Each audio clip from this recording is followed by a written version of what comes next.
Hi makeup artist, welcome to out of Instagram video. எல்லாருமே ரொம்ப எக்ஸைட்டடாக ஈகராக இதில் கமெண்ட் பண்ணி உள்ளே வந்திருப்பீங்க. பிகாஸ் எல்லாருக்குமே இந்த ரீசன்ட் டைமில் இந்த கிளாசி மேக்கப் என்ன தான் ப்ராடக்ட் யூஸ் பண்ணுறாங்க, எப்படி தான் யூஸ் பண்ணுறாங்க, எப்படி தான் அதை கொண்டு வராங்கன்னு சொல்லிட்டு எல்லாருக்குமே ஒரு க்யூரியாசிட்டி இருக்கும். ஸோ அதை தான் இன்றைக்கி தெரிஞ்சுக்க போகிறீங்க. ஃபர்ஸ்ட் நான் இன்ஃபர்மேஷன் கொடுத்துட்றேன். நிறைய பேர் டேவி மேக்கப்புக்கும் கிளாசி மேக்கப்புக்கும் என்னன்னே தெரியாமல் குழம்பி போயிருக்கிறாங்க. ரெண்டும் ஒன்று தானா, இல்லை ரெண்டும் வேறு வேறையா அப்படின்னு சொல்லிட்டு. டேவி மேக்கப்பும் கிளாசி ஸ்கின் மேக்கப்பும் வேறு வேறு தான். பிகாஸ் மேட் லுக் மேக்கப்னு சொல்லுவோமா, ஹச்டி மேக்கப் அந்த மாதிரி எல்லாமே மேட் லுக்னு சொல்லுவோம். ஆயிலி ஸ்கின்னுக்குலாம் மேட் லுக் தான் பண்ணுவோம். அந்த மேட் லுக்கில் ஃபேஸில் பார்க்கும்போது எந்த இடத்துலையும் ஷைனிங் தெரியாது. ஓகேவா? ஸோ அதை தான் மேட் லுக்குன்னு சொல்கிறோம். ஓவராலாக ஃபுல்லாக பவுட்ரு மாதிரி மேட்டாக இருக்கும். அதில் டேவி ஃபினிஷிங் இருக்காது. ஓகேவா? ஆனால் டேவி ஃபினிஷிங்கிறது நம்மளோட ஹைலைட்டிங் ஏரியா இருக்கு இல்லையா, இந்த cheek bone, nose centre and சின்னு அண்ட் ஃபோர்ஹெட்டில் இந்த ஏரியா. ஓகேவா? ஸோ இந்த மாதிரி ஹைலைட்டிங் ஏரியாவில் மட்டும் நீங்கள் லிக்யூட் ஹைலைட்டர் யூஸ் பண்ணுவீங்க, ஆர் பவுடர் ஹைலைட்டர் யூஸ் பண்ணுவீங்க. இந்த மாதிரி ஆர் பிஃபோர் ப்ரிப்பரேஷனில் ஸ்ட்ரோப் க்ரீம் யூஸ் பண்ணுவீங்க. இந்த மாதிரி சின்ன சின்ன விஷயம், ஸ்ட்ரோப் க்ரீம், ஹைலைட்டர், இந்த மாதிரி சின்ன சின்ன விஷயம் யூஸ் பண்ணி அந்த ஹைலைட்டிங் ஏரியாவில் மட்டும் ஜஸ்ட் ஒரு ஷைனிங் தெரியும் இல்லையா, அந்த மாதிரி மேக்கப் தான் டேவி மேக்கப்னு சொல்லுவோம். ஓகேவா? டேவி மேக்கப், க்ளோ மேக்கப்னு சொல்லுவோம். பட் கிளாஸ் ஸ்கின் மேக்கப் அப்படின்னா அந்த பேர்லேயே இருக்கிற மாதிரி ஸ்கின்னு கிளாஸ் மாதிரி பலன்னு இருக்கணும், ஸ்கின்னு க்ளோவாக இருக்கணும். அந்த ஸ்கின்னு க்ளோவாக இருந்தால் தான் மேக்கப் க்ளோவாக இருக்கும்.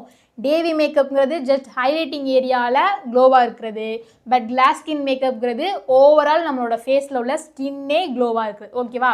ஸோ அப்போ ஓகே, இந்த மாடலுக்குலாம் நல்லா ஸ்கின்னு க்ளோவாக இருக்கும். ஆனால் பிரைடுக்கு எப்படி ஸ்கின்னு க்ளோவாக இருக்கும்? அவங்களுக்கு தான் ஸ்கின் கேர் பண்ணுறக்கே நேரம் இல்லையா. இப்போ எப்படி நம்ம கிளாஸ் ஸ்கின் மேக்கப் லுக்கு கொண்டு வருது அப்படின்னா, நம்ம நேச்சுரலாக ஸ்கின்னை க்ளோ பண்ணி அதுக்கப்புறம் மேக்கப் ப்ராசஸ்லாம் போகணும். ஓகேவா? அதுக்கு ஃபர்ஸ்ட் என்ன பண்ணணும்னா ப்ரிப்பரேஷன் தான். நம்ம ப்ரிப்பரேஷனில் எந்த அளவுக்கு ஸ்கின்னை க்ளோ பண்ணி அந்த சன்லைட்டில் படுற மாதிரி ஒரு சின்னதாக மினுமினுக்கிறது கொண்டு வர்றோமோ, மினுமினுக்கிறது மீன்ஸ் ஜீனா இல்லை, அந்த ஸ்கின்லேருந்து ரிஃப்ளெக்டிங், நம்ம மேலே வெயில் பட்டால் அந்த ரிஃப்ளெக்டிங் வரும்ல, லைட் பட்டால் ரிஃப்ளெக்டிங் வரும்ல, அந்த மாதிரி கிளாஸ் ஸ்கின்னை கொண்டு வந்துட்டு தான் மேக்கப்பை ஸ்டார்ட் பண்ணோம். இப்போதைக்கு இந்த கிளாஸ் ஸ்கின் மேக்கப்பில் என்ன மாதிரி ப்ரிப்பரேஷன் பண்ண போகிறோம், என்ன ப்ரிப்பரேஷன் பண்ணுனா அந்த கிளாஸ் எஃபெக்ட் வருங்கிறத பார்க்க போகிறோம். ஸோ இதுக்கு முன்னாடி நான் ஒரு முக்கியமான விஷயம் சொல்லணும். அந்த வீடியோ பார்த்துட்டு நம்ம ப்ரிப்பரேஷன் ஸ்டார்ட் பண்ணலாம். ஸோ அந்த வீடியோ ஃபர்ஸ்ட் பார்த்துருங்க. நீங்கள் நல்லா மேக்கப் பண்ணாலுமே பிரைடல் ஆர்டிஸ்ட் வராமல் போகலாம். ஏன்னா ஆவரேஜாக மேக்கப் பண்ணுறவங்க கூட சூப்பராக க்ரோ ஆகிட்டு இருக்காங்க சோஷியல் மீடியாவில். வெறும் பிஃபோர் அண்ட் ஆஃப்டர் டிரான்ஸ்ஃபர்மேஷன் மட்டும் போஸ்ட் பண்ணுறது உங்கள்கிட்ட உள்ள டைமண்டை மியூசியமில் ஷோ ஆஃப் பண்ணுற மாதிரி. பார்த்து ரசிக்கலாம், ஆனால் சம்பாதிக்க முடியாது. No use. 2026ஓட பிஸ்னஸ் மாடலே கம்யூனிட்டி தான். நமக்கான ஆடியன்ஸ் இருக்கணும், நம்மளை ட்ரஸ்ட் பண்ணுற கிளைண்ட் வேணும். அதுக்கு சோஷியல் மீடியா தான் ஒரு பெஸ்ட் பிளாட்ஃபார்ம். வெறும் பிரைடு பிக்சர் போஸ்ட் மட்டும் போட்டிங்கன்னா கூட்டத்தில் ஒரு மேக்கப் ஆர்டிஸ்டாக ஆகிடுவீங்க. பட் அந்த கூட்டமே திரும்பி பார்க்குற மாதிரி பிராண்ட் ஆர்டிஸ்டாக தனியாக இருந்தீங்கன்னா ஃபாலோவர்ஸ் ஆட்டோமேட்டிக்காக வருவாங்க. இந்த அத்தாரிட்டியை பில்ட் பண்ணி தான் ஜஸ்ட் 16 போஸ்ட்ல 18K followers and 800K plus வியூஸ்னு ஆர்கானிக்காக க்ரோத்தை எங்களால் கொண்டு வர முடியும். நீங்களும் அச்சீவ் பண்ணணும்னா coming January 28 Wednesday makeup artist Instagram authority ப்ரோக்ராம்னு ஒரு ஒர்க் ஷாப் கண்டக்ட் பண்ணுறோம். ஸோ அந்த ஒர்க் ஷாப் 2026ல உங்களோட கெரியர்லேயே பெஸ்ட் டிசிஷனாக இருக்கும். ஒன்லி லிமிடெட் சீட்ஸ் மட்டும்தான். ஓகே, வீடியோ பார்த்துருப்பீங்க. இப்போ ப்ரிப்பரேஷன் ஸ்டார்ட் பண்ணிடலாம். ப்ரிப்பரேஷனில் முடிஞ்ச அளவு நீங்கள் பிரைடுக்கு டைம் இருந்துச்சு அப்படின்னா நீங்கள் ஹேர் ஸ்டைல் ஃபஸ்ட்டு ஸ்டார்ட் பண்ணிவிடுங்க. ஓகேவா? இந்த மாதிரி இந்த லுக் நீங்கள் பண்ண போகிறீங்கன்னா. ஸோ ஹேர் ஸ்டைல் ஏன் ஃபஸ்ட்டு ஸ்டார்ட் பண்ணணும்னு சொல்கிறேன்னா, இந்த கொலாஜன் மாஸ்க்குன்னு ஒன்று ரீசன்ட் டைமில் ஃபேமஸ் ஆனிச்சா, அது ஓவர் நைட் யூஸ் பண்ணுறது. நைட்டு ஃபேஸில் அப்ளை பண்ணிவிட்டு மார்னிங் எடுத்தால் நேச்சுரலாகவே நம்மளோட ஸ்கின் ட்ரை ஸ்கின்னாகவே இருந்தாலும் அந்த கொலாஜன் மாஸ்க்கு நம்ம ஸ்கின்னை ஹைட்ரேட் பண்ணி ஒரு கிளாஸ் எஃபெக்ட் கொடுக்குது. இது ட்ரூ. ஓகேவா? ஸோ அதனால் நம்ம யாருக்கும் பிரைடுக்கு போய் முதல் நைட்டு கொடுக்க முடியாது. ஒருவேளை நல்ல எஜுகேட்டடாக இருந்தாங்க அப்படின்னா அவங்களே கொலாஜன் மாஸ்க் வாங்கி சொல்லி நைட்டு அப்ளை பண்ணிவிட்டு மார்னிங் ரிமூவ் பண்ண சொல்லுங்கள்.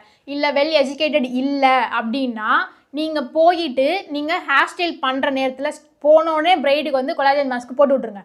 ஸோ ஹேர் ஸ்டைல் பண்ணுறதுக்கு எப்படியும் 1 hour 1.5 hour எடுத்துக்குவீங்களா, அந்த 1 hour போதும் மேக்ஸிமம். அந்த 1 hourல அந்த கொலாஜன் மாஸ்க் நல்லா ஸ்கின்னை அப்சர்வ் பண்ணி ஸ்கின்னை ஹைட்ரேட் பண்ணி அந்த க்ளோ எஃபெக்ட் கொடுக்கும்.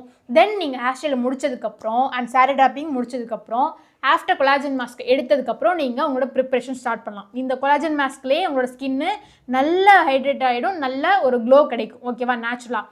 அப்படி இல்லை எனக்கு சுத்தமாக 1 hour டைம் கிடையாது, என்னால் வந்து கொலாஜன் முடிஞ்சளவு வெல் எஜுகேட்டட் இருந்தால் நைட்டே கொடுத்துருங்க, நைட்டே வாங்கி அப்ளை பண்ண சொல்லிவிடுங்க. இல்லை வெல் எஜுகேட்டட் இல்லைன்னா ஹேர் ஸ்டைல் பண்ணும்போது நீங்கள் அப்ளை பண்ணிவிடுங்க நீங்கள் கொண்டு போயிட்டு. இல்லை எனக்கு சுத்தமாக டைமே இல்லைங்கிற பட்சத்தில் எனிதிங் கொலாஜன் மாஸ்க் இல்லாட்டியும் ஏதாவது ஒரு ஹைட்ரேட்டட் இந்த கிவி அந்த மாதிரி ஒரு நார்மல் ஃபேஸ் வந்து இருக்கும் இல்லையா ஃபேஸ் மாஸ்க்கு, அந்த மாதிரி ஃபேஸ் மாஸ்க் போட்டு ஜஸ்ட்டு ஒரு 5 minutes வச்சுட்டு அதுக்கப்புறம் எடுத்து மசாஜ் பண்ணிவிட்டு அந்த மாதிரி நீங்கள் ஸ்டார்ட் பண்ணலாம். ஓகேவா, அதுவும் கொஞ்சம் ஹைட்ரேட் கொடுக்கும். என்னதான் இருந்தாலும் கொலாஜன் மாஸ்க்கு பெஸ்ட்டு. ஒருவேளை டைம் இல்லைனா இந்த மாதிரி மாஸ்க்கு யூஸ் பண்ணுங்கன்னு சொல்கிறேன். ஓகேவா, இது ஒரு ஆப்ஷனல், இது வந்து ஒரு பெஸ்ட் வே. முடிஞ்சளவு உங்களோட பேக்கேஜில் 15K 20K வச்சுருந்தீங்கன்னா தாராளமாக நீங்கள் கொலாஜன் மாஸ்க் யூஸ் பண்ணுங்கள். இது ஒரு ப்ரிப்ரேஷன். ரெண்டாவது நம்ம டோனர் யூஸ் பண்ணுவோம். டோனர் முடிஞ்சளவு எல்லாருமே, முடிஞ்சளவு இல்லை எல்லாருமே கம்பல்சரி நான் ஆல்கஹால் டோனரை யூஸ் பண்ணுங்கள். பிகாஸ் ஆல்கஹால் கண்டெயின் இருக்கிற டோனர் நம்மளோட ஸ்கின்னை டீஹைட்ரேட் பண்ணும், ட்ரை ஆக்கும். ஸோ அந்த மாதிரி டீஹைட்ரேட்டோ ட்ரையாக ஆக்குனா எங்கிட்ட நம்மளுக்கு கிளாஸ் ஸ்கின் மேக்கப் வரும். ஆக்சுவலாக அது மேக்கப் வந்து மேட்டாக மாறும், இல்லை வந்து பேட்சியாக மாறும். ஸோ அதனால் ஆல்கஹால் இருக்கா, எந்த அளவுக்கு இருக்குது அப்படின்னு சொல்லிட்டு செக் பண்ணிவிட்டு அந்த இன்க்ரீடியன்ஸை செக் பண்ணிவிட்டு வாங்குங்க. முடிஞ்சளவு ரோஸ் வாட்டரே பெஸ்ட்டு. நீங்கள் வாங்கினீங்க ஏதாவது ப்ராடக்ட் அப்படின்னா நான் ஆல்கஹாலாக வாங்குங்க. இந்த ப்ளம்மு ப்ராடக்ட்டு இது எல்லாமே வந்து அதே மாதிரி ப்ளிக்ஸில் ஒரு ப்ராடக்ட் இருக்கும். ப்ளிக்ஸில் குவான்னு சொல்லிட்டு ஒரு இது இருக்கும் இல்லையா, அந்த குவாவில் ஃபேட் வாட்டர் டோனர்னு ஒன்று இருக்கும். அது ஜெல் டைப்பில் இருக்கும். நான் பர்சனலாக யூஸ் பண்ணியிருக்கேன், ரொம்ப நல்லாயிருக்கும். அதை நீங்கள் யூஸ் பண்ணால் கூட அதுலேயும் ஜஸ்ட்டு உங்களோட ஸ்கின் வந்து ஸ்மூத்னஸாக மாறும். ஸோ அந்த மாதிரி டோனர் கூட நீங்கள் தாராளமாக யூஸ் பண்ணிக்கலாம். பிகாஸ் அதெல்லாம் ஒரு நேச்சுரலான டோனர் தான். அண்ட் மாஸ்க் முடிச்சாச்சு, டோனர் முடிச்சாச்சு, அதுக்கப்புறம் மாய்ஸ்சரைசர். இருக்கிறதுலே இதுதான் ரொம்ப ரொம்ப ரொம்ப இம்பார்ட்டன்ட். பிகாஸ் நீங்கள் எந்த மாதிரி மாய்ஸ்சரைசர் யூஸ் பண்ணுறீங்க அப்படிங்கிறது இம்பார்ட்டன்ட். மாய்ஸ்சரைசரில் 2 டைப்ஸ் இருக்கும். அது நம்ம அடிக்கடி எல்லா அவுட் ஆஃப் இன்ஸ்டாகிராம்லேயும் சொல்லியிருப்பேன். ஜெல் டைப்பு மாய்ஸ்சரைசர் ஒன்று, க்ரீம் பேஸ்டு மாய்ஸ்சரைசர் ஒன்று. ஓகேவா, ஜெல் டைப்பை வாட்டர் பேஸ்ட்னு சொல்லுவோம். ஆயிலி ஸ்கினுக்கு முடிஞ்ச அளவு க்ரீம் பேஸ்டாக யூஸ் பண்ணாதீங்க, ஜெல் டைப் யூஸ் பண்ணுங்கன்னு சொல்லியிருப்பேன். பட் ஒவ்வொரு டைம் ஒவ்வொரு ஒகேஷனை பொறுத்து அந்த மாதிரி. பட் இங்கே கிளாஸி மேக்கப் நீங்கள் கிளாஸ் ஸ்கின் லுக்கை கொண்டு வரணும் அப்படின்னா வெறும் வாட்டர் பேஸ்டாக யூஸ் பண்ணிங்கன்னா ஒர்க் அவுட் ஆகாது. பிகாஸ் அது ரொம்ப தின்னாக இருக்குமா, ஜெல் பேஸ்டில் இருக்குமா, நீங்கள் அப்ளை பண்ண ஒரு ஃபியூ செகண்ட்ஸ்லேயே உங்களோட ஸ்கின்னில் ஃபுல்லாக அப்சர்வ் ஆகிடும். அண்ட் அது வந்து ட்ரை ஆகிடும், ஃபுல்லாக அப்சர்வ் ஆகி ட்ரை ஆகிடும். ஸோ அந்த இடத்துல அந்த க்ளோ இருக்காது. நீங்கள் நார்மலாக அந்த எம்ப்ராய்டரைஸ் மாய்ஸ்சரைசர்லாம் யூஸ் பண்ணி பாருங்களேன், க்ரீம் டைப்பில் உள்ளது. நீங்கள் அப்ளை பண்ணாலும் அது அப்சர்வ் ஆகும், பட் மேலப்பில் உங்களோட ஸ்கின்னில் நீங்கள் அப்ளை பண்ணியிருக்கீங்க அப்படிங்கிற ஒரு ஷைன் தெரியும். ஸோ அதுக்காக தான் வந்து கிளாஸ் ஸ்கின் மேக்கப்புக்கு க்ரீம் பேஸ்டு மாய்ஸ்சரைசர் ரொம்ப ரொம்ப important. Water based moisturiser use பண்ணாதீங்க, சீக்கிரமாக அப்சர்வ் ஆகி ட்ரை ஆகிடும். ஸோ இந்த க்ரீம் பேஸ்டு மாய்ஸ்சரைசரில் எது பெஸ்ட்டு இந்த கிளாஸ் ஸ்கின் மேக்கப் அப்படின்னா, அஃபர்டபுளில் வேணும் அப்படின்னா எம்ப்ராய்டரைஸே அஃபர்டபுள்னு சொல்கிறீங்களா அப்படின்னா ஆமாம், ஸ்மால் இது ஒரு 1500 என்னமோ தான் வரும். ஸோ தயவு செஞ்சு நீங்கள் வந்து கிளாஸ் ஸ்கின் மேக்கப் செம்ம டிமாண்டில் இருக்குது. அப்போ வந்து நீங்கள் சும்மா 5000 ரூபாய்க்குலாம் கிளாஸ் ஸ்கின் மேக்கப் பண்ணணும்னு அவசியம் இல்லை. தாராளமாக 10, 15, 20ன்னு சார்ஜ் பண்ணலாம். அப்படி இருக்கும்போது அதுக்கு கொஞ்சம் நம்ம எஃபெக்ட் போட்டு தான் ஆகணும். அஃபர்டபுள்னு வந்து கேட்காதீங்க. இதுக்கு கீழெல்லாம் வந்து அந்த க்ளோ கொண்டு வர்ற மாய்ஸ்சரைசர் இல்லை. ஸோ அஃபர்டபுள்னா எம்ப்ராய்டரைசர் தான். அது வந்து மாய்ஸ்சரைசர் வித் ப்ரைமராகவும் ஒர்க் ஆகும், அந்த க்ளோவும் கிடைக்கும். ஓகேவா, ஸோ எம்ப்ராய்டரைஸ் மாய்ஸ்சரைசர் யூஸ் பண்ணுங்கள். இதை தாண்டி இன்னும் செம்ம க்ளோ வரணும், செம்மையாக வந்து ட்ராஜடிக்காக தெரியணும் அப்படின்னா இதுக்கு மேலே ஹையண்டாக தான் இருக்குது. அதுக்கு வந்து பாபி ப்ரௌனோட மாய்ஸ்சரைசர் அண்ட் மேக்கோட ப்ரெப் ப்ரைம் அந்த மாய்ஸ்சரைசர் அண்ட் சார்லட் டில்பரி, இந்த 3மே செம்ம ஹையண்டு தான். பட் இந்த 3மே இந்த கம்பேர் வித் எம்ப்ராய்டரைஸை விட செம்ம லுக் தரும். நீங்கள் பாபி ப்ரௌன்லாம் வந்து பாபி ப்ரௌனாக இருக்கட்டும், மேக்காக இருக்கட்டும், சார்லட் டில்பரி 3ல எதுவுமே குறைச்சது கிடையாது. ஏதாவது ஒன்று நீங்கள் அப்ளை பண்ணாலுமே நீங்கள் எப்படி கொலாஜன் மாஸ்க் அவுத்ததுக்கப்புறம் ஒரு கிளாஸ் லுக் கிடைக்குதோ, சேம் இந்த மாய்ஸ்சரைசர் அப்ளை பண்ணதுக்கப்புறம் எக்ஸாக்டாக இம்மிடியேட்டாக அந்த ஸ்கின் வந்து க்ளோ ஆகுறதும் கிளாஸஸ் லுக்கு கிடைக்கிறதும் நீங்கள் கண் கூட பார்ப்பீங்க. ஓகேவா, அண்ட் இந்த மாய்ஸ்சரைசரில் ரொம்ப ரொம்ப இம்பார்ட்டன்ட் பேசிக்காக வந்து அஃபர்டபுளில் எம்ப்ராய்டரைஸ் தான் சொல்லுவேன். அதை தவிர்த்து அதுவே அஃபர்டபுள் அப்படின்னா ஆமாம், அதுவே 1500, 1800 சம்திங் தான் வரும் சின்ன பேக்கு. அதுக்கு கீழே கம்மி ப்ரைஸ்லாம் வாங்கினீங்க அப்படின்னா ஒர்க் அவுட் ஆகாது. பிகாஸ் கிளாஸ் ஸ்கின் மேக்கப்ங்கிறது செம்ம டிமாண்டில் இருக்குது. நீங்கள் வந்து வெறும் 5000 ரூபா 6000 ரூபாய்க்குலாம் அதை பண்ணாதீங்க. 10, 15, 20, 25 கூட தாராளமாக சார்ஜ் பண்ணலாம். அந்தளவுக்கு அந்த மேக்கப் டிமாண்ட் இருக்குது. உங்களுக்கு அது வேணும்னா நீங்கள் இவ்வளோ சார்ஜ் பண்ணி இவ்வளோ கொடுத்தாகணும்னு சொல்கிற அளவுக்கு அந்த டிமாண்ட் இருக்குது. ஓகேவா? ஸோ அப்படி இருக்கும்போது எம்ப்ராய்டரைசர் மஸ்ட்டு, அதுதான் அஃபோர்டபுள். இது தாண்டி இன்னும் எனக்கு வந்து ட்ராஜடி, இப்போ இந்த கொலாஜன் மாஸ்க் அவுத்தா ஒரு ட்ராஜடி கிடைக்கும்னு சொன்னால் அது மாதிரி அந்த மாய்ஸ்சரைசர் அப்ளை பண்ணாலே ட்ராஜடி கிடைக்கும்னா இதுக்கு மேலே ஹையண்டுன்னு ஒன்று இருக்குது. அது வந்து சார்லட் டில்பரோட மாய்ஸ்சரைசர் அண்ட் பாபி ப்ரௌனோட மாய்ஸ்சரைசர் அண்ட் மேக்கோட ப்ரைம் மாய்ஸ்சரைசர். இந்த 3ல் ஒன்றுக்கு ஒன்று செலச்சது இல்லை. 3ல் என்ன ப்ராடக்ட் வேணால் நீங்கள் ஒன்று சூஸ் பண்ணிக்கலாம். அந்த ப்ராடக்ட்டை நீங்கள் சூஸ் பண்ணி அப்ளை பண்ணும்போது அப்ளை பண்ணி முடித்த உடனே நிஜமாக அந்த ட்ராஜடிக் லுக்கை பார்ப்பீங்க. பிகாஸ் அந்த மாய்ஸ்சரைசர் அவ்வளோ ஸ்கின்னை அப்சர்வ் பண்ணி அண்ட் ஹைட்ரேட் பண்ணி செம்ம க்ளோவாக காட்டும். ஓகேவா? அண்ட் இதுக்கு அப்புறம் நீங்கள் ப்ரைமர் யூஸ் பண்ணணும்னு அவசியம் இல்லை. பிகாஸ் இந்த நான் சொன்ன 4 மாய்ஸ்சரைசர், எம்ப்ராய்டரைசர், Charlotte Tilbury and Bobbi Brown, மேக்கோட ப்ரைம், இது 4மே வந்து மாய்ஸ்சரைசர் ப்ளஸ் ப்ரைமராக ஒர்க் ஆகும். ஸோ ப்ரைமர் யூஸ் பண்ணணும்னு அவசியம் இல்லை. வேணும்னா நீங்கள் யூஸ் பண்ணிக்கலாம். பட் அப்படி யூஸ் பண்ணாலும் ரேடியன்ட் ப்ரைமர் தான் யூஸ் பண்ணணும். ஓகேவா? மேட் ப்ரைமர் யூஸ் பண்ணக்கூடாது. அண்ட் இந்த 4 மாய்ஸ்சரைஸ் ஏதாவது ஒன்று சூஸ் பண்ணிக்கோங்க. மாய்ஸ்சரைஸ் வந்து நீங்கள் அப்ளை பண்ணும்போது ஸ்டிப்ளிங் ப்ரஷில் அப்ளை பண்ணாதீங்க. ஏன்னா மற்ற மேக்கப் நீங்கள் அப்ளை பண்ணுறது எப்படின்னு எனக்கு தெரில. ஸ்டிப்ளிங் ப்ரஷில் நீங்கள் அப்ளை பண்ணும்போது பாதி ப்ராடக்ட் ப்ரஷ்லேயே போகும். பட் நம்ம கிளாஸ் ஸ்கின் கொண்டு வரணும்போது ஃபுல் எஃபெக்ட்டும் நம்ம ஸ்கின்ல அப்சர்வ் ஆகணும். ஓகேவா? அதனால் மேக்ஸிமம் வந்து கையிலேயே அப்ளை பண்ணுங்கள் மாய்ஸ்சரைசர். கொலாஜன் மாஸ்க் சொன்னேன். கொலாஜன் மாஸ்க் இல்லை அப்படின்னா ஏதாவது ஒரு மாஸ்க் அப்ளை பண்ணுங்கன்னு சொன்னேன். அதுக்கப்புறம் டோனர் வந்து நான் ஆல்கஹால் டோனராக யூஸ் பண்ணுங்கள் அப்படின்னு சொன்னேன். அண்ட் அதுக்கப்புறம் மாய்ஸ்சரைசர், என்ன மாய்ஸ்சரைசர் யூஸ் பண்ணணும்னு சொல்லிட்டேன். இது யூஸ் பண்ணால் தான் உங்களுக்கு 100% ரிசல்ட் வரும். ஓகேவா? அதையும் சொல்லிட்டேன்.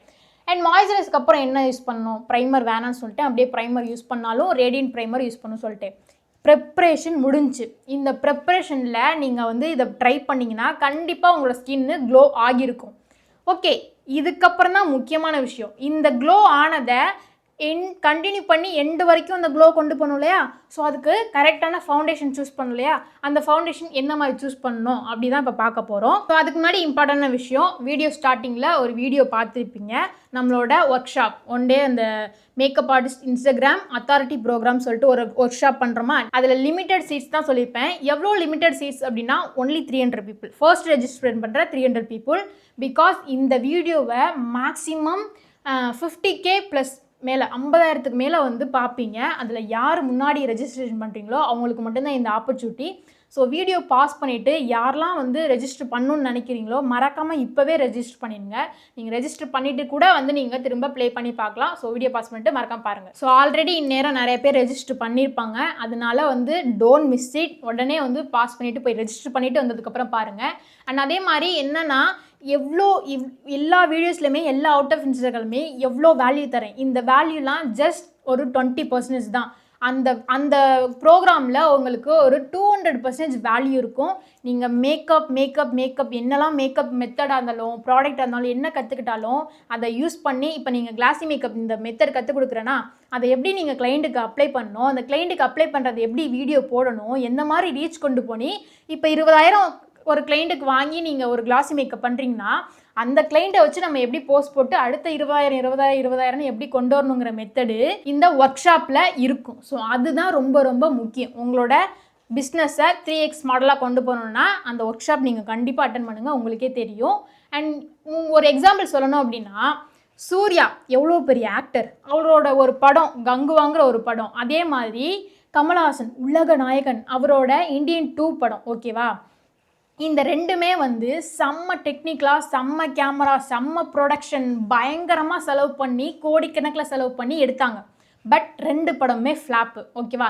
ஏன் அப்படின்னா பயங்கரமான ஹீரோ, பயங்கரமான ப்ரொடக்ஷன், பயங்கரமான குவாலிட்டி, பிச்சு உதறிட்டாங்க. ஆனால் ஏன் ஃப்ளாப்பு? பிகாஸ் அவங்க என்ன சொல்ல வர்றாங்கிற அந்த ஸ்டோரி அந்த ஸ்க்ரீன் பிளே இது எதுவுமே சரியாக இல்லை. அதனால தான் ஃப்ளாப்.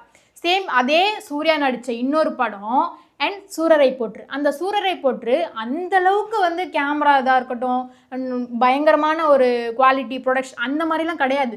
பட் ஏன் செம்ம ஹிட் ஆகி செம்மையாக இன்றைக்கும் அந்த படம் நிறைய பேருக்கு ஃபேவரட்டாக இருக்குது அப்படின்னா ஸ்டோரி. அந்த ஸ்டோரி இந்த ஸ்டோரியை எந்த மாதிரி காமிச்சிருக்காங்க, ஸ்க்ரீன் பிளே. சூர்யா ஒரு ஹை ஆவார், திரும்ப டவுன் ஆவார், ஹை ஆவார், டவுன் ஆவார் இல்லையா? அந்த மாதிரி என்ன மாதிரி கொண்டு போயிருக்காங்க. என்னதான் சூர்யாவாக இருந்தாலும் அவரை எப்படி ப்ரொஜெக்ட் பண்ணுறாங்கிறது தான் முக்கியம். அதே மாதிரி நீங்கள் என்ன தான் மேக்கப் பண்ணாலும் அதை எப்படி சோஷியல் மீடியாவில் ப்ரொஜெக்ட் பண்ணுறீங்கிறது தான் முக்கியம். அதுக்கு தான் இந்த வந்து ப்ரோக்ராம் சொல்கிறேன். ஸோ திரும்ப திரும்ப சொல்கிறேன், ரெஜிஸ்ட்ரேஷன் சீக்கிரம் முடிஞ்ச அளவு பண்ணிக்கோங்க. ஒன்லி லிமிட்டட் சீட்ஸு உங்களுக்கு மட்டும்தான் ஆப்பர்ச்சுனிட்டி கிடைக்கும். ஓகேவா? So don't waste your time. அவ்வளோதான். இப்போ ஃபவுண்டேஷன் எந்த மாதிரி சூஸ் பண்ணணும்னு பார்த்துடலாம். So foundation only choose radiant foundation. மறந்து போய் கூட மேட் ஃபவுண்டேஷன் எடுத்து யூஸ் பண்ணிடாதீங்க. அப்படி மேட் ஃபவுண்டேஷன் யூஸ் பண்ணிங்க அப்படின்னா முன்னாடி கஷ்டப்பட்டு ப்ரிப்ரேஷன் பண்ணி கொண்டு வந்த க்ளோலாம் நீங்கள் மேட் ஃபவுண்டேஷன் போட்டு மூடி புதைச்ச மாதிரி ஆகிடும். அதனால் அந்த க்ளோவை கண்டினியூ பண்ணணும்னா ரேடியன்ட் ஃபவுண்டேஷன் தான் கொண்டு வரணும். ஆர் அந்த சாட்டின் ஃபினிஷிங், ஓகேவா, அந்த மாதிரி ஃபவுண்டேஷன் தான் கொண்டு வரும். இந்த கிளாஸ் ஹிட் மேக்கப்புக்கு என்ன ஃபவுண்டேஷன் ரொம்ப ரொம்ப பெஸ்ட் அப்படின்னு கேட்பீங்க, எனக்கு தெரியும். பட் அதையும் நான் சொல்லிடுறேன். நார்ஸ் ஃபவுண்டேஷன் தான் இருக்கிறதுலே ரொம்ப ரொம்ப ரொம்ப பெஸ்ட். அண்ட் எப்படி சொல்கிறேன், எல்லா மேக்கப் ஆர்டிஸ்ட்டுக்கும் ஃபேவரட். நான் வந்து ஸ்டார்டிங் ப்ரைஸில் சொல்கிறேன். நீங்கள் இதுவே 4000 5000 வருதுன்னு திரும்ப ப்ரைஸை கம்பேர் பண்ணாதீங்க. அதுக்கு கீழெல்லாம் க்ளோவி கொண்டு வர ஃபவுண்டேஷன்லாம் இல்லை. ஓகேவா? ஸோ நார்ஸ் ரேடியன்ட் ஃபவுண்டேஷன் எல்லா மேக்கப் ஆர்டிஸ்ட்டும் எல்லா வேனிட்டிலையும் வச்சுருப்பாங்க. ஸோ கம்பல்சரி இது வாங்கிக்கோங்க. இல்லை அப்படின்னா இந்த ரேடியன்ட் ஃபவுண்டேஷன் ரொம்ப ஹெல்ப் பண்ணும். அதே மாதிரி உங்களோட ஸ்கின் க்ளோவை கண்டினியூவாக கொண்டு போகும். ஓகேவா? நார்ஸ் ஃபவுண்டேஷனில் 3 ஃபவுண்டேஷன் இருக்குது. ஒன்று ரேடியன்ட் ஃபவுண்டேஷன், இன்னொன்று ரிஃப்ளெக்டிங் ஃபவுண்டேஷன். இந்த ரேடியன்ட் ஃபவுண்டேஷன் எல்லாரோட வேனிட்டிலையும் இருக்கும். பட் அதையும் தாண்டி எனக்கு இன்னும் க்ளோ வேணும் அந்த ஃபவுண்டேஷனில் அப்படின்னா ஷியர் க்ளோ ஃபவுண்டேஷன் யூஸ் பண்ணுங்கள். ஓகேவா? அது இந்த ரேடியன்ட் ஃபவுண்டேஷனை விட இந்த ஷியர் க்ளோ ஃபவுண்டேஷன் இன்னும் கிளாஸ் லுக்கு, இந்த க்ளோவி லுக்கை கொடுக்கும் கம்பேர் பண்ணும்போது. ஓகேவா? இந்த ரெண்டுமே நீங்கள் வந்து ரெண்டில் ஏதாவது ஒன்று வச்சுக்கோங்க. ஓகே, ரெண்டுமே வந்து நீங்கள் பிரைடுக்கு யூஸ் பண்ணலாம். இந்த ரிஃப்ளெக்டிங் மூணாவதாக உள்ள ரிஃப்ளெக்டிங் ஃபவுண்டேஷன் எதுக்கு அப்படின்னா, நிறைய பேர் வந்து செலிப்ரிட்டிஸ்க்கு ஒர்க் பண்ணுவீங்க. விஜய் டிவியாக இருக்கட்டும், இல்லை ஜீ தமிழாக இருக்கட்டும், இல்லை ஏதோ ஒன்று ஷூட்ஸு மாடலுக்கு பண்ணுறீங்க, அந்த லுக்கை கொண்டு வரணும் அப்படின்னா அவங்களாம் செலிப்ரிட்டிஸ்லாம் வந்து அவங்களோட ஸ்கின்னோட ரொம்ப மினிமலாக அப்சர்வ் ஆகிக்கணும். மேக்கப் போட்டதே தெரியாது. நிறைய பேர் இந்த அவார்டு ஃபங்க்ஷன்லாம் செலிப்ரிட்டிஸ் முன்னாடி ரோல் உட்காந்து இருக்கும்போது பார்ப்பீங்க, எப்படி இவங்களுக்கு மட்டும் மேக்கப் போட்டதே தெரியல, எப்படி தான் அந்த மேக்கப் ஆர்டிஸ்ட் போடுறாங்கன்னு பார்ப்பீங்க இல்லையா? ஸோ அந்த மாதிரி உள்ளவங்கலாம் அந்த மாதிரி விரும்புவாங்க. அதுக்கு வந்து நம்ம இந்த ரிஃப்ளெக்டிங் ஃபவுண்டேஷனை யூஸ் பண்ணலாம். பிகாஸ் மற்ற ரெண்டை கம்பேர் பண்ணும்போது, radiant and sheer glow compare பண்ணும்போது இன்னும் இது மினிமலாக இருக்கும். ஸோ ஸ்கின்னோட செம்மையாக வந்து ஒரு அடுத்த லேயர் மாதிரி இருக்கும். அதனால் இது வந்து செலிப்ரிட்டிஸ்க்கு யூஸ் பண்ணுங்கள். நார்ஸில் இந்த 3 ஃபவுண்டேஷன், 2 வந்து பிரைட்ஸ்க்கு, 1 செலிப்ரிட்டிஸ்க்கு சொல்லிட்டேன்னா. ஸோ அடுத்த ஃபவுண்டேஷன் கேட்டகரியில் என்ன ஃபவுண்டேஷன்லாம் இருக்குது அப்படின்னா, Bobby brown, Dior and Charlotte Tilbury. இந்த 3 ஃபவுண்டேஷனுமே ரொம்ப ரொம்ப சூப்பராக இருக்கும் கிளாஸ் ஸ்கின் ஃபவுண்டேஷனுக்கு. ஓகேவா? இதை தாண்டி அப்படின்னா பேட் மேக்ரத் அப்படின்னு சொல்லிட்டு ஒரு ஃபவுண்டேஷன் இருக்குது. அதுவும் ரொம்ப யூஸ்ஃபுல்லாக இருக்கும். அண்ட் இது 4மே நீங்கள் 5 சொல்லியிருக்கேன்னா, NARS foundation, Pat McGrath, Bobbi Brown, Charlotte Tilbury and Dior 5 foundation சொல்லியிருக்கேன். 5ல் ஏதாவது ஒன்று நீங்கள் சூஸ் பண்ணிக்கோங்க. ஓகேவா?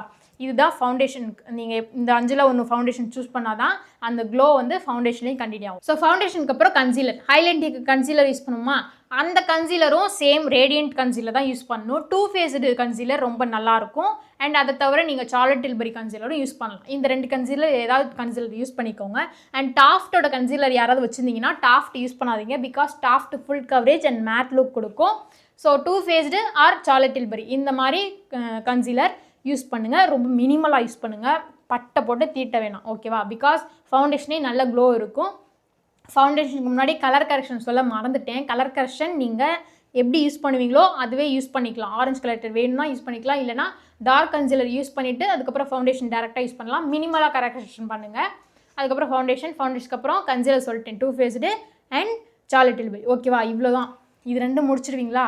முடிச்சுட்டு நீங்கள் ஒரு தடவை செட்டிங் ஸ்ப்ரே பண்ணணும்னு நினச்சிங்கன்னா தாராளமாக யூஸ் பண்ணுங்கள். அந்த செட்டிங் ஸ்ப்ரே என்னன்னு நான் லாஸ்ட்டாக சொல்கிறேன். பட் செட்டிங் ஸ்ப்ரே யூஸ் பண்ணணும்னா யூஸ் பண்ணிக்கோங்க. அதுக்கப்புறம் பவுட்ரு நீங்கள் எந்த இடத்துல யூஸ் மற்ற மேக்கப்புக்கு பண்ணுற மாதிரி ஓவரால் ஃபேஸ் பவுட்ரு பேக்கிங் பண்ணாதீங்க. முக்கியமாக பேக்கிங் பண்ணாதீங்க. ஆண்ட்ராய்டில் நிறையா வச்சு அப்புறம் பஃப் யூஸ் பண்ணாதீங்க. ஒரு ப்ளஃபி ப்ரஷ் எடுத்துக்கோங்க. ப்ரஷ்ஷில் மினிமலாக அப்ளை பண்ணி உடனே டஸ்ட் பண்ணிட்டுறணும். இந்த ஏரியா அண்ட் இந்த ஏரியா பட் இந்த ஏரியா இதுதான் வந்து நம்மளுக்கு ஸ்வெட் ஆகிற ஏரியா. ஓகேவா? ஸோ இந்த இடத்துலலாம் கையே வைக்காதீங்க. இந்த இடத்துலலாம் நம்மளுக்கு வந்து க்ளோ வேணும். இந்த இடம்லாம் நம்மளுக்கு க்ளோ வேணும். ஸோ அந்த இடத்துலலாம் பவுட்ரு வைக்காதீங்க. லாஸ்ட்டாக வேணும்னா அந்த காம்பேக்ட் மினிமலைஸ் பவுடர் யூஸ் பண்ணிக்கலாம். ரொம்ப ஹெவியாக தேவையில்லை. கிளாஸ் ஸ்கின் மேக்கப் பண்ணுறவங்கள்ட்ட பிரைடுக்கிட்ட சொல்லிவிடுங்க, ஃபேஸ் டச் பண்ணுற வேலையோ வைப் பண்ணுற வேலையோ வச்சுருக்கக்கூடாது. ஸோ அப்போ தான் அந்த கிளாஸ் ஸ்கின் லுக் வந்து எப்போவுமே கடைசி வரைக்கும் அந்த லுக்கை கொடுக்கும். ஓகேவா? ஸோ பவுடர் ரொம்ப மினிமலாக யூஸ் பண்ணுங்கள். பவுடர் பேக்கிங் பண்ணாதீங்க, ஃபுல் ஓவர் ஃபேஸ் பண்ணாதீங்க. ஓகேவா? ஐ மேக்கப், ஐலைனர் ஆர் என்ன வேணால் நீங்கள் ஐப்ரோ அது உங்களோட இஷ்டம். கிளைண்ட் எந்த மாதிரி கேட்குறாங்களோ மினிமலாவோ இதுவோ அந்த மாதிரி பண்ணிக்கோங்க. தென் லிப் லைனர் ப்ராப்பராக யூஸ் பண்ணுங்கள். லிப்ஸ்டிக் யூஸ் பண்ணுங்கள். அண்ட் அதே மாதிரி லிப் கிளாஸ் யூஸ் பண்ணுங்கள். Because overall face glass skin இருக்கும்போது லிப்பும் வந்து கிளாஸாக இருக்கணும். ஓகேவா? அப்படி இல்லை அப்படின்னா சில பேர் வந்து எனக்கு வந்து மெயின்டைன் பண்ண மாட்டாங்க என்னோடய ப்ரைடு அந்த லிப் கிளாஸ் போட்டால் சீக்கிரம் இதாகிடு அப்படின்னு சொல்கிறவங்களுக்கு நான் ஒரு சஜஷன் சொல்கிறேன். இப்போ வந்து ரீசெண்டாக வந்து Forever 52ல் ஒரு லிப்ஸ்டிக் சீரியஸ் லான்ச் பண்ணியிருந்தாங்க. ரொம்ப சூப்பராக இருக்கும். நீங்கள் அதை அப்ளை பண்ணும்போது கிளாஸி எஃபெக்டில் கொடுக்கும். But it's transfer proof. அவ்வளோ சீக்கிரம் அது ரிமூவ் ஆகாது. 12 ஹவர்ஸ்க்கு மேலே அது ஸ்டேபிள் இருக்குது. Forever 52 ப்ளஸ் மேப்ளின்லையுமே இருக்குது. மேப்ளினில் வந்து வினேல்னு சொல்லிட்டு அந்த ஒரு சீரீஸ் இருக்கும். அதில் உள்ளதும் அப்படி தான். நீங்கள் போட்டிங்க அப்படின்னா கிளாஸி லுக்கில் தரும். அண்ட் அது ட்ரான்ஸ்ஃபர் ப்ரூஃப். இது ரெண்டுமே யூஸ் பண்ணிக்கலாம், மேப்ளின் அண்ட் Forever 52. இதில் நிறையா ஷேட்ஸ் இருக்குது, நீங்கள் செக் பண்ணி வாங்கிக்கோங்க. அந்த மாதிரி லிப்ஸ்டிக் யூஸ் பண்ணிங்கன்னா லாங் ஸ்டேயும் இருக்கும் அண்ட் கிளாஸி எஃபெக்ட்டும் கொடுக்கும். நீங்கள் தனியாக லிப் கிளாஸ் யூஸ் பண்ண தேவையில்லை. அப்படி எக்ஸ்ட்ரா யூஸ் பண்ணாலும் அது இன்னும் கிளாஸியாக இருக்கும். ஓகேவா? அண்ட் இந்த செட்டிங் ஸ்ப்ரே, அந்த செட்டிங் ஸ்ப்ரே பண்ணுறதுக்கு முன்னாடி குச்சி நீங்கள் வச்சுருந்தா குச்சி கம்பல்சரி யூஸ் பண்ணுங்கள். பிகாஸ் நீங்கள் இது வரையும் கொண்டு வந்திருக்கிறது உங்களோட ஸ்கின்னை கிளாஸ் லுக் காட்டும். அந்த எக்ஸ்ட்ரா ரொம்ப நேரம் அந்த ஷைனிங் இருக்கணும் அப்படின்னா ஒன்று குச்சி தான். குச்சி நிறைய பேர் நான் யூஸ் பண்ணும்போது எனக்கு வந்து மேக்கப் மூவ் ஆகுது, ஃபவுண்டேஷன் ஆகுது அப்படின்னு சொல்கிறீங்கன்னா நீங்கள் யூஸ் பண்ணுற மெத்தட் தான் தப்பே தவிர ப்ராடக்ட் தப்பு கிடையாது. ப்ராடக்ட் தான். நீங்கள் யூஸ் பண்ணுறது, நீங்கள் குச்சி லைட்டாக நீங்கள் அந்த விரலில் எடுக்கிறீங்கன்னா உங்களோட ஸ்கின்னில் படக்கூடாது. அந்த ப்ராடக்ட் மட்டும்தான் ஸ்கின்னில் பண்ணணும். ப்ராடக்ட்டும் ஸ்கின்னும் ஒட்டி இருக்கணும். உங்களோட விரல் ஸ்கின்னில் ஒட்டக்கூடாது. ஓகேவா? அந்த மாதிரி ப்ராடக்டை மட்டும் வச்சு பட்டும் படாமல் டச் பண்ணுங்கள். மேக்கப் ரிமூவ் ஆகாது. அப்படி உங்களுக்கு ஸ்டார்டிங்கில் வரல அப்படின்னா பிளெண்டர் எடுத்துக்கோங்க. பிளெண்டரில் நீங்கள் குச்சியை எடுத்துக்கிட்டு பிளெண்டரில் அப்ளை பண்ணிவிட்டு பிளெண்டரை வச்சு லைட்டாக அப்ளை பண்ணணும். பிளெண்டரை வச்சு இப்படி தேய்ச்சிலாம் பண்ணிங்க அப்படின்னா மேக்கப் ரிமூவ் ஆக தான் செய்யும். ஸோ பிளெண்டர் யூஸ் பண்ணால் நிறைய ப்ராக்டிஸ் பண்ணுங்கள். சின்ன விஷயம் தானே, எதுக்கு ப்ராக்டிஸ் அப்படிலாம் இல்லை. பிளெண்டர் தான் ரொம்ப ரொம்ப முக்கியம். எல்லாத்துக்குமே பிளெண்டிங் தான் ரொம்ப முக்கியம். பிளெண்டர் நல்லா ஹை குவாலிட்டியில் வச்சுக்கோங்க. அதை நல்லா பிளெண்ட் பண்ண கற்றுக்கோங்க. ஓகேவா? அப்போவே உங்களோட மேக்கப் நல்லா ஸ்மூத்தாக வரும். இல்லை எனக்கு குச்சி வேணாம் வேறு ஏதாவது சொல்லுங்கள் அப்படின்னா இருக்குது, அதுக்கும் இருக்குது. இந்த குச்சிக்கு பதிலாக நீங்கள் குச்சி யூஸ் பண்ண விருப்பம் இல்லைன்னா சார்லட் டில்பரியில் ஹாலிவுட் ஃபில்டர்னு ஒன்று இருக்கும். அந்த ஹாலிவுட் ஃபில்டர் நிறைய ஒரு 2-3 ஷேட் இருக்கும். அந்த ஷேடில் வாங்கிக்கோங்க. கோல்டு ஷேடு அந்த மாதிரி வாங்கிக்கோங்க. வாங்கிட்டு சேம் அதையும் நீங்கள் பிளெண்டரில் லைட்டாக இந்த இடத்துல நான் வந்து எப்படி ஹைலைட்டர் யூஸ் பண்ணுவீங்களோ, இது வந்து ஹைலைட்டர் கிடையாது, ஒரு ஷிம்மர் க்ளோ கொடுக்காது, அந்த ஸ்கின் க்ளோ கொடுக்கும் இந்த ஹாலிவுட் ஃபில்டர். அந்த மாதிரி யூஸ் பண்ணுங்கள், பிளெண்ட் பண்ணுங்கள். அப்படி இல்லை ஹாலிவுட் ஃபில்டரும் வேணாம் அப்படின்னா பேட்ரிக்டோட ஷீஷ் கிளாம்னு சொல்லிட்டு ஒரு பேலட் இருக்கும். பட் அது வந்து தேவையில்லை. பிகாஸ் அது நிறைய அமௌண்ட் இருக்கும், ரொம்ப வருஷத்துக்கு வரும் உங்களுக்கு. அதுக்கு ஹாலிவுட் ஃபில்டரே பெஸ்ட்டு. ஸோ இந்த மாதிரி இங்கே வந்து இல்லை நீங்கள் ஃப்ரெண்ட்ஸாக இருக்கீங்க, ஒரு 3 பேர் 4 பேர் இருக்கீங்கன்னா நீங்கள் சேர்ந்து காசு போட்டு வேணால் அந்த பேட்ரிக்டாவை வாங்கி வச்சுக்கலாம். ஓகேவா? நீங்கள் எடுத்து வேறு பேலட்டில் கூட பிரிச்சுக்கலாம். ஸோ அந்த ஷீஷ் கிளாம் அதுவும் குச்சி மாதிரி நீங்கள் அப்ளை பண்ணணும். அதுவும் நல்லா இருக்கும். இந்த குச்சி, பேட்ரிக்டோட ஷீஷ் கிளாம் அண்ட் சார்லட் டில்பரியோட ஹாலிவுட் ஃபில்டர், இந்த 3 ஃபினிஷிங்கில் யூஸ் பண்ணுங்கள். யூஸ் பண்ணிவிட்டு செட்டிங் ஸ்ப்ரே யூஸ் பண்ணுங்கள். செட்டிங் ஸ்ப்ரேயில் முக்கியமானது சார்லட் டில்பரி அண்ட் ஐகானிக்கில் உள்ள அந்த க்ளோ ஸ்ப்ரே அண்ட் மேக்ஸ்மியாவில் ஒரு க்ளோ ஸ்ப்ரே இருக்கும். அது அஃபோர்டபுள் மேக்ஸ்மியாவில் உள்ளது. அதுக்கப்புறம் மேக்கு, அதுக்கப்புறம் பேட் மேக்ரத் நிறைய பேர் கேள்விப்பட்டிருப்பீங்க. அந்த செம்ம ட்ரெண்டான க்ளாஸி ஸ்ப்ரே. ஓகே, அந்த பேட் மேக்ரத்து. அதுக்கப்புறம் டி ஆல்பான்னு சொல்லிட்டு அந்த ஸ்ப்ரேயும் யூஸ் பண்ணலாம்.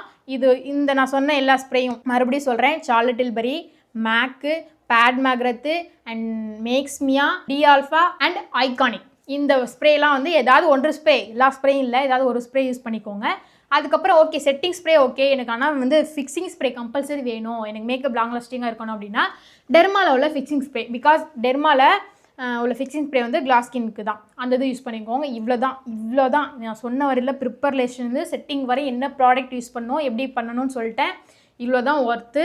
டேவிக்கும் அண்டு கிளாஸ் ஸ்கின் மேக்கப்பும் உள்ள டிஃப்ரென்ஸ் சொல்லிட்டேன்.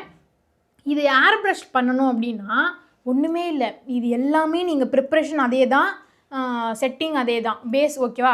அந்த ஏர் ப்ரஷ் மிஷின் வந்து என்னால் டெம்ப்ட் வந்து 30,000 கொடுத்து வாங்க முடியாது. ஆனால் எனக்கு ஏர் ப்ரஷ் பண்ணணும்னு ஆசை இருக்கிறவங்களுக்கு நான் ஒரு மிஷின் காட்டுறேன். இந்த மிஷின் வந்து 2800 சம்திங் தான் வரும். சூப்பர், நீங்கள் வந்து தாராளமாக யூஸ் பண்ணலாம், நல்ல எஃபெக்ட் கொடுக்குது. ஸோ இந்த மிஷினில் என்ன அப்படின்னா, நீங்கள் எல்லா ஃபவுண்டேஷன் போட்டிங்க அப்படின்னா, இந்த மிஷின் இல்லை எல்லா ஏர் ப்ரஷ் மிஷின்லையுமே ஏதாவது ஒரு திக் கண்டிஷன் உள்ள ஃபவுண்டேஷன் போட்டிங்கன்னா லாக் ஆகிக்கும். ஸோ பேட் மேக்ரத்னு ஒரு ஃபவுண்டேஷன் சொன்னேன்னா அந்த ஃபவுண்டேஷன் நீங்கள் உங்களோட பேலட்டில் போட்டிங்க அப்படின்னா சாச்சாலே தண்ணி மாதிரி வந்து உடியாரும், அந்த அளவுக்கு அது வந்து வாட்டர் கண்டென்ட்டாக இருக்கும். ஸோ அந்த மாதிரி ஃபவுண்டேஷன் பேட் மேக்ரத் ஃபவுண்டேஷனை அந்த மிஷினில் போட்டு நீங்கள் ஃபவுண்டேஷன் ஒரு லேயர் ப்ளஷில் அப்ளை பண்ணிவிட்டு அந்த பேட் மேக்ரத்தை திரும்ப ஏர் ப்ரஷ் மிஷினில் ஊற்றி திரும்ப ஒரு லேயர் ஃபுல்லாக கொடுத்துட்டு திரும்ப ஹைலைட்டிங்க்கு கன்சீலர் அதில் கொடுக்கலாம். அண்டு ப்ளஷ்ஷு நான் சொல்ல மறந்துட்டேன், பிராண்ட் மட்டும் சொல்லிடுறேன். சேம் நீங்கள் அப்ளை பண்ணுற பார்ட் அது தான். பிராண்ட் வந்து ரேர் பியூட்டி பக்காவாக இருக்கும். பிகாஸ் அதை அப்ளை பண்ணும்போதே நம்மளுக்கு கிளாஸ் எஃபெக்ட் நார்மலாகவே கிடைக்கும். அப்படி ரேர் பியூட்டி ரொம்ப ஹையாக இருக்குது அப்படின்னு ஃபீல் பண்ணிங்கன்னா ஷீ கிளாம், ரேர் பியூட்டியில் உள்ள ஒரு ஷேட் வந்து ஷீ கிளாமே கிடைக்கும். ஷீ கிளாம் அஃபோர்டபுள், இந்த 2 ப்ளஷ்மே யூஸ் பண்ணலாம். ஷீ கிளாம் நான் டேரெக்டாக அப்ளை பண்ணுறது. பட் ரேர் பியூட்டினா நீங்கள் வந்து அந்த ஏர் ப்ரஷ் மிஷின்லையும் ட்ரா போட்டு ப்ளஷ்ஷும் பண்ணலாம். ஓகேவா? ஸோ இந்த ஃபவுண்டேஷன் ஒரு லேயர் வந்து ப்ரஷில் அப்ளை பண்ணிவிட்டு ரெண்டாவது மிஷினில் விட்டு நீங்கள் ஃபுல்லாக அப்ளை பண்ணிவிட்டு கன்சீலரும் மிஷினில் பண்ணுங்கள், ப்ளஷ்ஷு மிஷினில் பண்ணுங்கள். அவ்வளோதான். இவ்வளோ தான் வந்து ஏர் ப்ரஷ் மிஷினில் அந்த 3 பார்ட்டும் தான் நீங்கள் பண்ண போகிறீங்க. இன்னொன்று என்னென்னா லாஸ்ட் ஒரு ட்ரிக்கு, இந்த ஃபவுண்டேஷன் வந்து ஏர் ப்ரஷ் மிஷினில் ஊற்றி பண்ணுவீங்களா, அடுத்து நான் சொன்னேன்ல ஆஃப்டர் ஃபவுண்டேஷன் ஒரு செட்டிங் ஸ்ப்ரே பண்ணுங்கன்னு, அந்த செட்டிங் ஸ்ப்ரே நீங்கள் டேரெக்டாக பண்ணாமல் அந்த மிஷினில் விட்டு ட்ராப் விட்டு நீங்கள் செட்டிங் ஸ்ப்ரே பண்ணிங்கன்னா ஈவனாக போய் செம்மையாக செட்டிங் ஸ்ப்ரே செட் ஆகும். அண்ட் அந்த மிஷினுமே உங்களுக்கு உடனே க்ளீன் ஆன மாதிரி இருக்கும். ஸோ 2 in 1 இருக்கும். இந்த மெத்தடை ஃபாலோ பண்ணுங்கள். ஓவரால் எல்லாருக்குமே புரிஞ்சிருக்கும். நான் மெத்தட் சொல்லிட்டேன், ப்ராடக்ட் சொல்லிட்டேன், என்னென்ன டிஃப்ரென்ஸ் சொல்லிட்டேன். புரியலன்னா திரும்ப பாருங்கள், கண்டிப்பாக வந்து புரிஞ்சிடும். ஓகே கேர்ள்ஸ், நெக்ஸ்ட் வீடியோவில் பார்ப்போம்.